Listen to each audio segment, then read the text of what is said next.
네, 시편 127편 말씀입니다.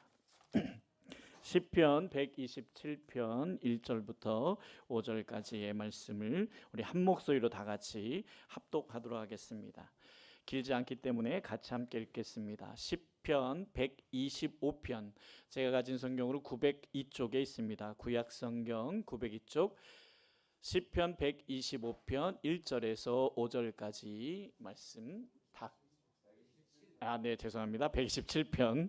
네, 127편. 네, 다 같이 함께 한 목소리 읽겠습니다.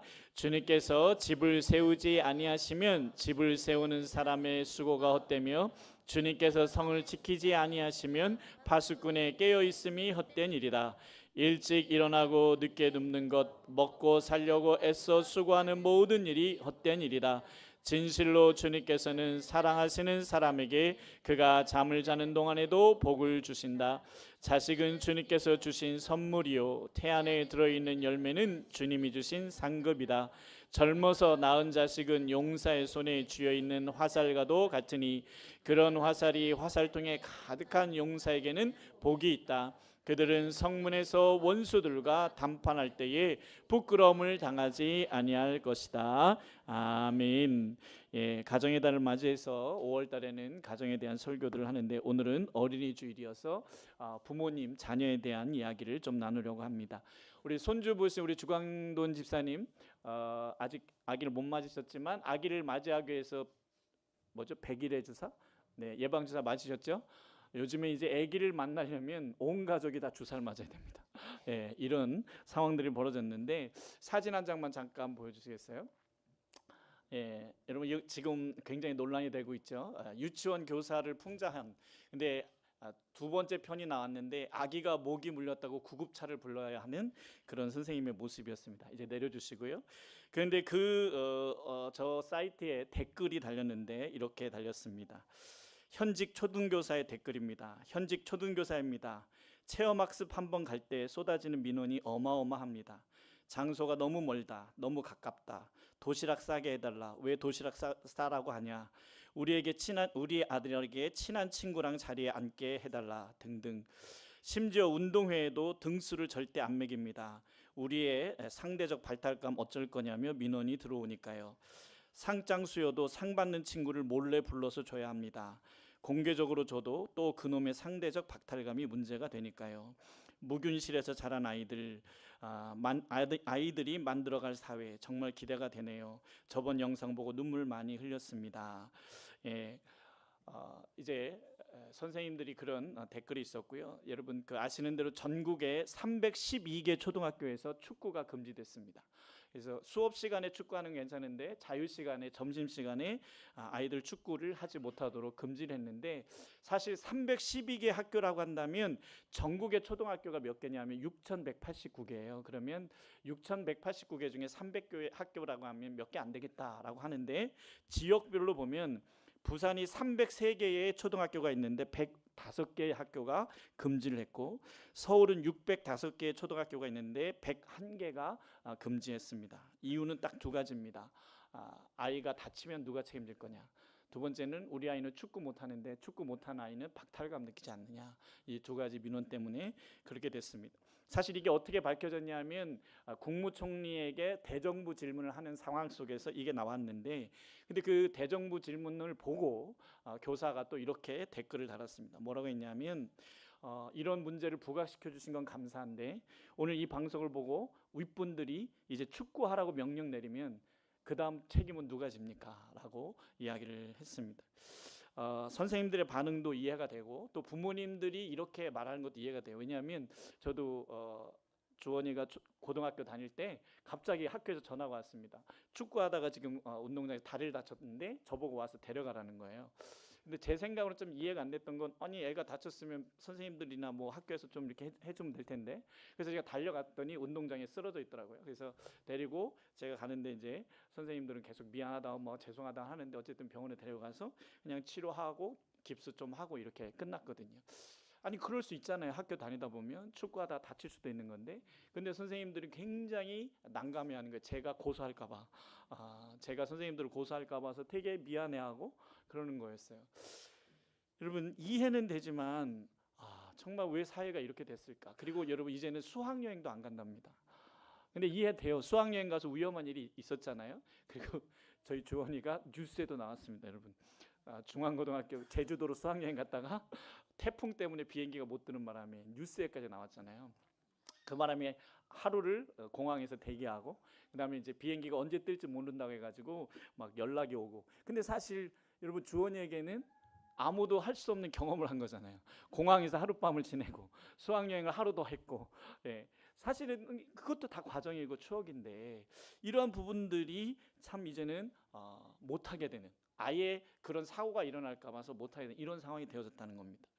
요즘 아기 엄마들 아기에게 젤리나 유해식품 안 먹이고 지금 유아실 저희 너무 꽉 찼어요. 여러분 지금 꽉 차가지고 애들이 여기까지 나와 있습니다. 여러분 우리 유아실을 증축해야 되겠습니다. 근데 우리 요즘 엄마들 애기들한테 유해식품 안 먹이려고 제가 애기가 먹는 과자 한번 먹어봤거든요. 맛대가리가 진짜 없어요. 근데 그거 먹이더라고요. 근데 여러분 어떤 엄마가 맘카페에 이렇게 글을 올렸어요. 그렇게 안 좋은 거 안 먹이고 하지 말라는 거 다 말리면서 키웠더니 초등학교 3학년 가더니 담배를 피더라. 여러분 너무 그렇게 하지 마세요. 아니 하지 말라는 거 아니고 너무 안 그래도 된다. 너무 그냥 우리 아이 근데 좀 이해도 돼요. 왜냐하면 나만 안 그러면 다른 엄마들 다 그렇게 하는데 나만 안 그러면 또 나도 나쁜 엄마 되는 거 아닌가. 근데 여러분 애들이 초등학교 가면 불량식품 다 먹고요. 이제는 초등학교 3학년부터 이미 담배를 피기 시작한다는 거예요. 그거 하지 말라는 거 아니고요. 하시는데 너무 거기에 치우치다가 스트레스 받지 마시라. 사실은 그거보다 아기를 위해서 더 중요한 것이 있다. 더 중요한 것이 있다는 거예요. 자, 그것이 무엇인지 어떻게 부모 노릇을 해야 되는지를 우리가 한번 살펴보길 원하는데, 첫째는 여러분 자녀는 따라해 보시겠습니다. 자녀는 맡겨진 존재다. 나한테 하나님이 맡기신 거예요. 아멘이십니까? 자, 나한테 맡기셨으면 누구 마음대로 키워야 될까요? 아니 나한테 맡겼으니까 내 마음대로죠. 아니죠. 맡긴 분의 뜻이 있다는 거죠. 사실은 우리가 이제 자녀를 낳으니까 여러분은 어떠셨는지 모르는데 제가 결혼했을 때 저는 어떤 느낌이 들었냐면 결혼을 딱 하니까 내 편이 하나 생겼다 이런 마음이 들었어요. 근데 애를 딱 낳으니까 보호해야 될 대상이 생긴 것 느껴지더라고요. 자, 그때 이제 부모가 하는 착각이 있습니다. 내가 책임져야 된다. 이 아이는 내가 책임져야 된다. 부담이 오는 거죠. 그러다 보니까 이제 나중에 어떻게 돼요? 내가 이 아이를 통제해야 된다. 이 생각이 되는 거죠. 그러다 보니까 하나님의 뜻과 무관하게 내 감정과 내 생각으로 아이를 기르게 되는데, 여러분 자녀의 주인이 하나님인 것을 인정하십니까? 근데 왜 못 맡기실까요? 하나님 거라고 얘기하면서 못 맡기는 이유는 뭘까요? 하나님께 근데 우리가 맡긴다는 걸 오해해서 그래요. 그냥 하나님께 던져놓는다고 생각하는데 아니에요.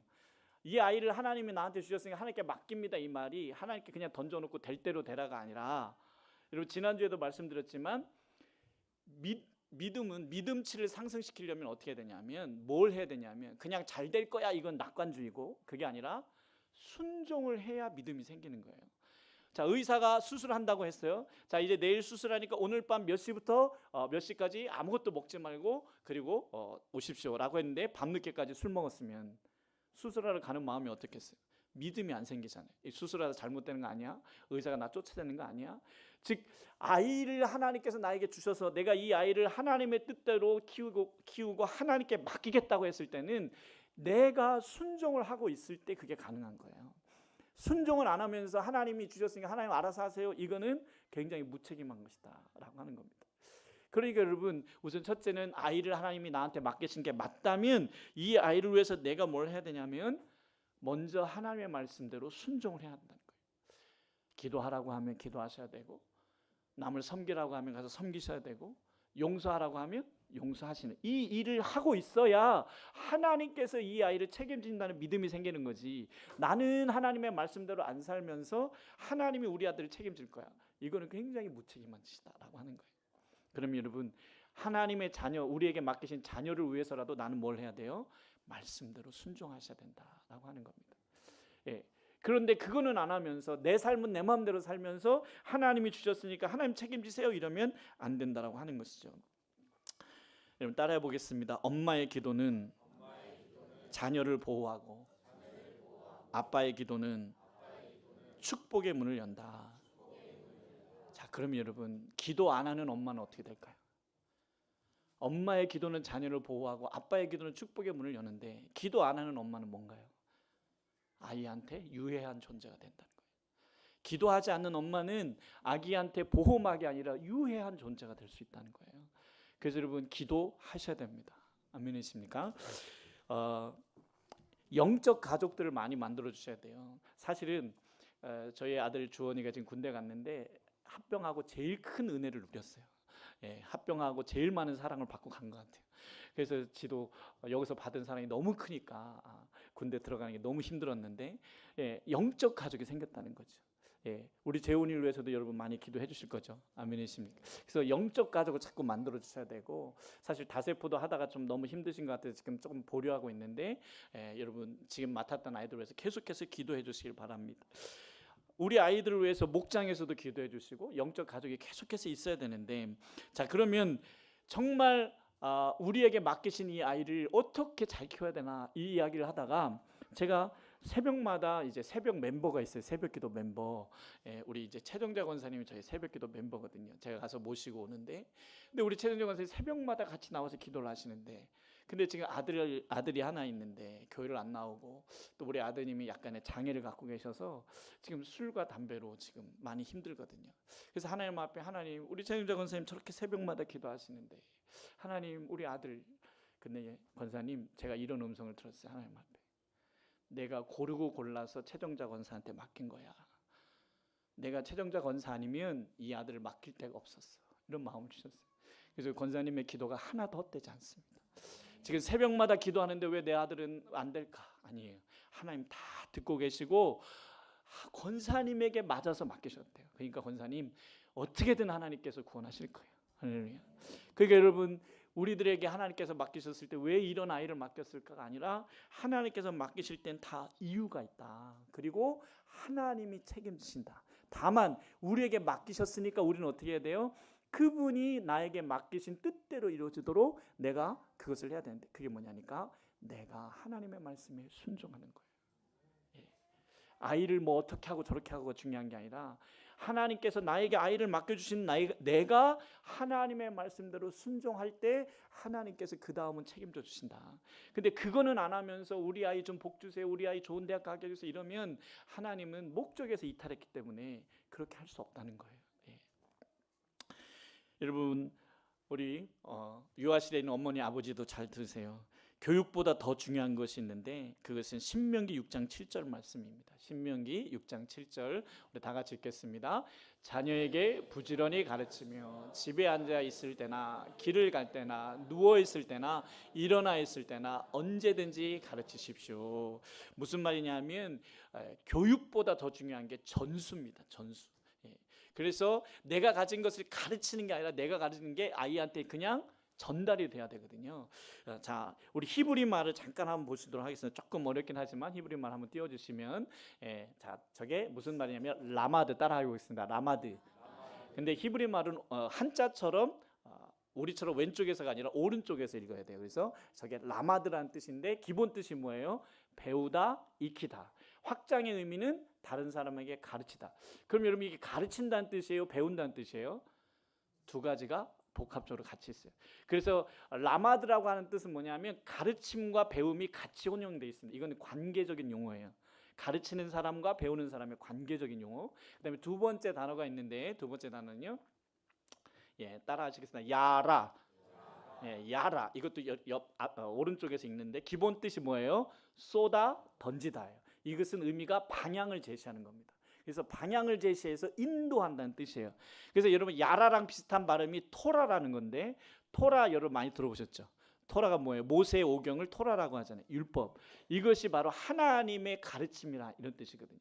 그래서 우리의 삶을 인도한다, 이런 뜻을 가지고 있어요. 이걸 정리해 보면 이렇습니다. 자, 라마드는 결국 배우다와 가르치다가 합성은 된 말이에요. 그래서 이것은 관계 중심.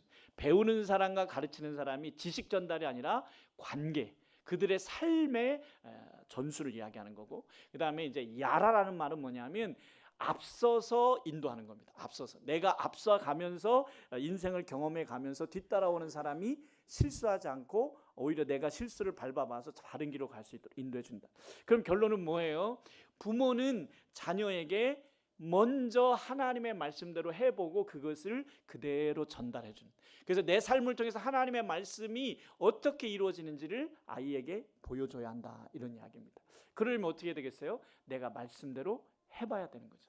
말씀대로 해봤을 때 어떤 일들이 벌어지는지를 보게 되는데, 아이들은요 부모의 말을 배우는 게 아니라 부모의 삶을 복사합니다. 복사. 그래서 여러분 깜짝깜짝 놀라잖아요. 어떤 때 보면 제가 나 같고, 그렇죠? 아들이 막 나 같은 모습이 보이고 딸이 나 같아 보이고 막 복사한다는 거예요. 그래서 여러분 부모가 예배를 중하게 여기면 자녀는 어떨까요? 똑같이 중하게 여기겠죠. 근데 부모가 하나님 없이 살면 자녀도 어떨까요? 하나님 없이 사는 거예요. 똑같다는 거예요. 어떤 모습으로 자녀가 되길 원하나요? 그러면 부모가 그 모습으로 살면 된다라고 말하고 있습니다. 근데 이제 이럴 수 있겠죠. 목사님, 근데 열심히 내가 예배드리고 열심히 신앙생활 하는데도 잘 안 따라오는데요. 여러분 걱정하지 마세요. 제가 그래서 최 권사님을 놓고 하나님 앞에 기도할 때 하나님 그런 마음을 주셨어요. 왜 안 될까요? 근데 하나님, 내가 다 보고 있다. 다 보고 있다. 그리고 하나님께서 최 권사님한테 맡기셨다. 그러면 여러분 지금 여러분이 열심히 말씀대로 예배 생활하고 기도 생활 하는데도 애가 지금 잘 안 따라온다. 걱정하지 마세요. 하나님께서 다 보고 알아서 하실 거예요. 그러나 내가 이걸 안 한다면 어떻게 될까요? 그 아이의 인생은 굉장히 어려워질 거예요.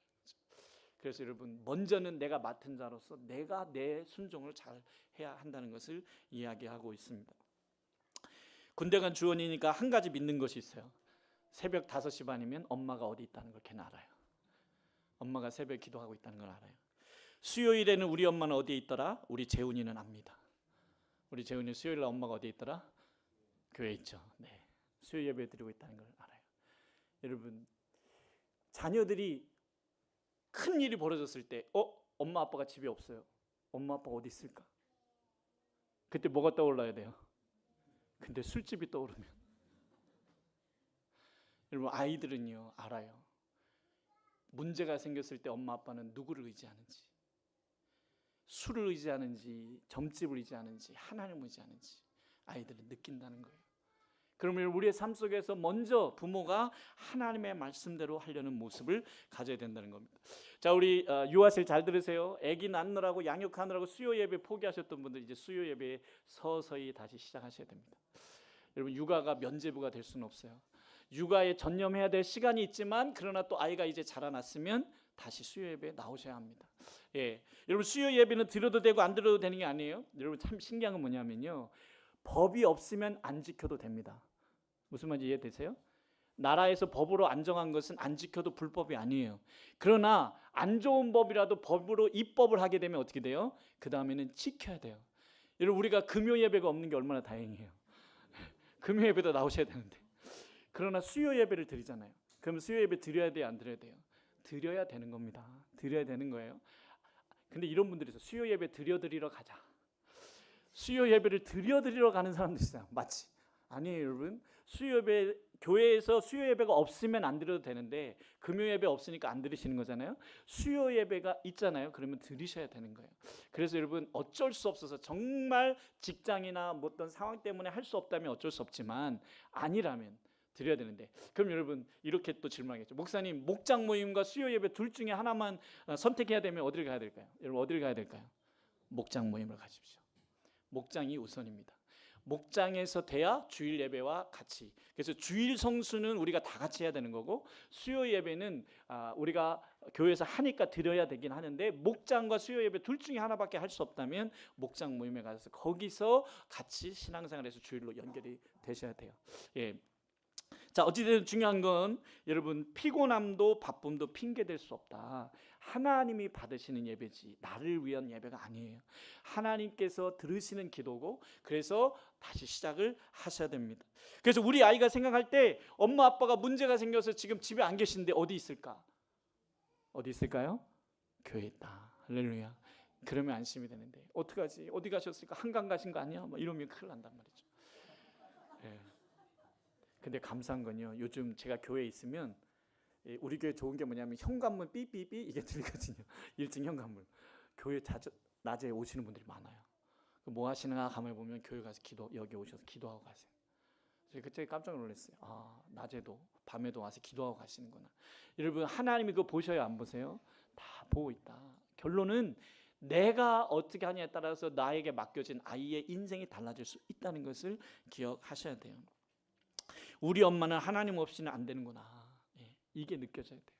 하나님 없이는 우리 엄마는 안 되는 사람이다. 이게 느껴지죠. 그러면 아이도 결국에는 그걸 따라갈 수밖에 없다는 거죠. 여러분, 임종 때 무엇이 제일 후회가 될까요? 전도 못한 가족이잖아요. 그렇죠? 근데 내가 전도하려고 해도 안 됐잖아요. 그렇게 애를 쓰고 노력을 했는데도 안 됐잖아요.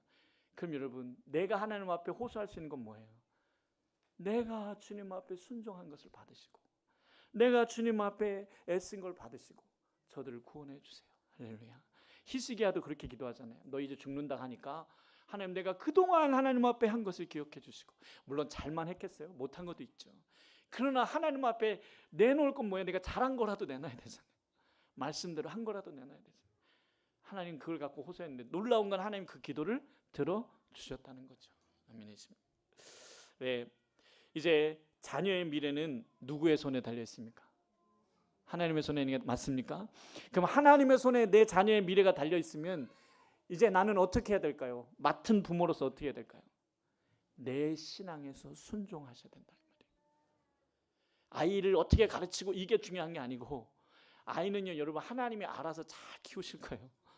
근데 내가 내 신앙을 맡은, 아이를 맡은 부모로서 내 신앙을 내가 제대로 못 지키면 하나님께서 아이를 돕는데도 문제가 생긴단 말이죠.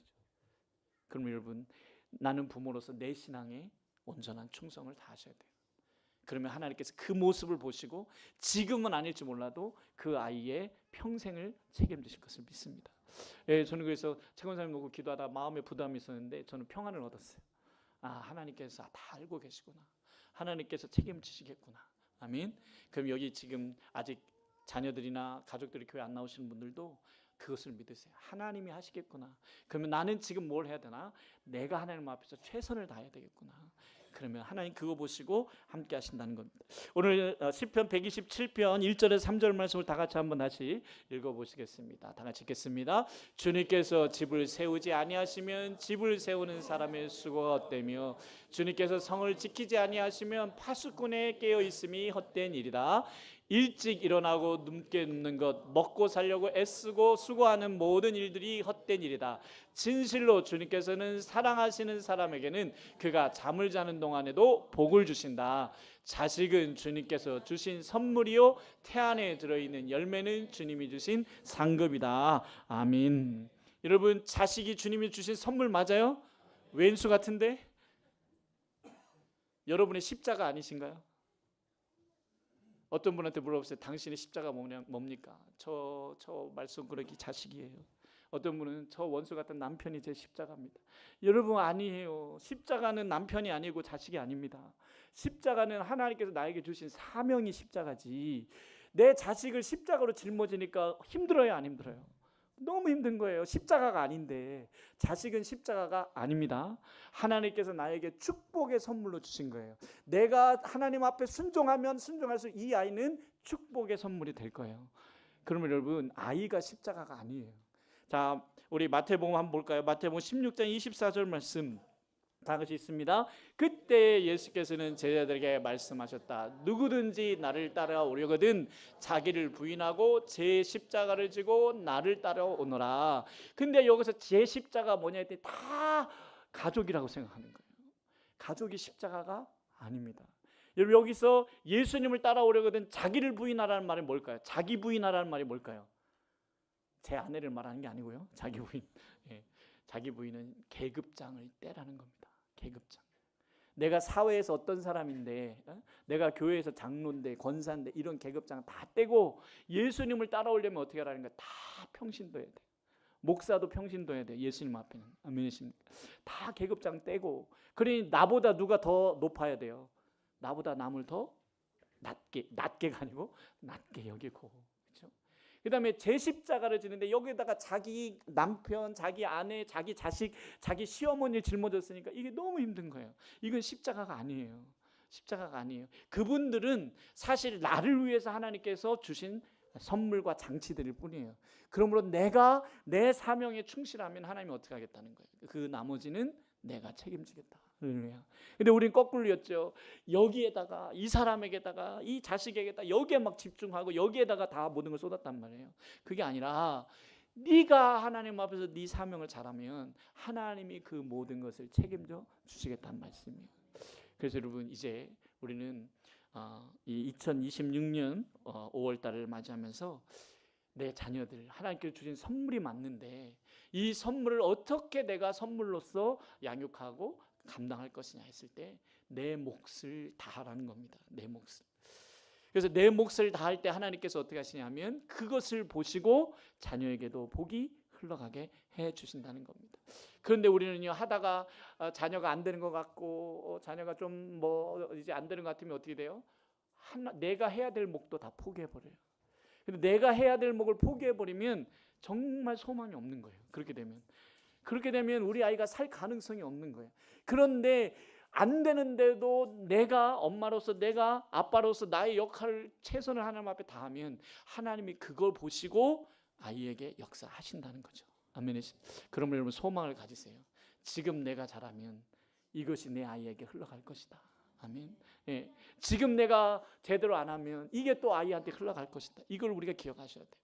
그래서 여러분 부모는요 넘어져도 다시 돌아와야 합니다. 누구를 위해서? 자녀를 위해서. 그래야 하는 거예요. 이제 말씀을 맺겠습니다. 결론을 한번 띄워주시면 다 같이 읽겠습니다. 부모의 사명은 단순하다. 하나님을 경외하고 하나님을 의지하는 모습을 보여주는 것이다. 예. 문제가 생겼어요. 아버지가 어디가 있을까요? 교회에 가 있다. 하나님 앞에 가 있다. 문제가 생겼어요. 우리 엄마가 어디가 있을까요? 서해안 앞바다로 간 게 아니라 교회 가서 하나님 앞에 울고 계시겠구나. 하나님 앞에 울고 계시겠구나. 자녀의 머릿속에 이게 떠오른다면요, 걔는요 결코 하나님을 떠날 수 없습니다. 예. 그럼 여러분 오늘 이 시간 하나님께서 우리에게 주신 선물이라고 하는 이 아이를 내가 어떻게 선물로 이 아이를 키우고 누릴 것이냐, 그거는 아이에게 달려있는 게 아니라 나한테 달려있어요. 내가 나에게 주어진 사명을 다할 때, 목자라면 목자의 사명을 다하시고 교사라면 교사의 사명을 다하시고 내 사명을 다할 때 하나님 그거 보시고 내 자녀에게 내가 복을 허락하겠다. 아멘이십니까? 그러면 여러분 가능성이 있지 않아요? 나만 잘하면 되겠구나. 예. 모든 아이들 모든 문제의 뒤에 보면 누가 있어요? 항상 문제 부모가 있어요. 이 말을 거꾸로 얘기하면 부모만 달라지면 아이는 달라질 수 있다는 거예요. 그럼 여러분 우리가 달라지면 우리 가족이 달라질 수 있겠구나. 할렐루야. 예, 그러므로 더 하나님을 의지하시기 바랍니다. 그래서 오늘 설교 제목이 뭐예요? 하나님을 의지하는 부모예요. 그러니까 자녀가 봤을 때 우리 엄마는 우리 아빠는 하나님 없이는 안 되는 사람, 하나님만 붙잡는 사람, 이게 느껴지도록 우리가 하나님 앞에 매어 달리자는 거죠. 할렐루야.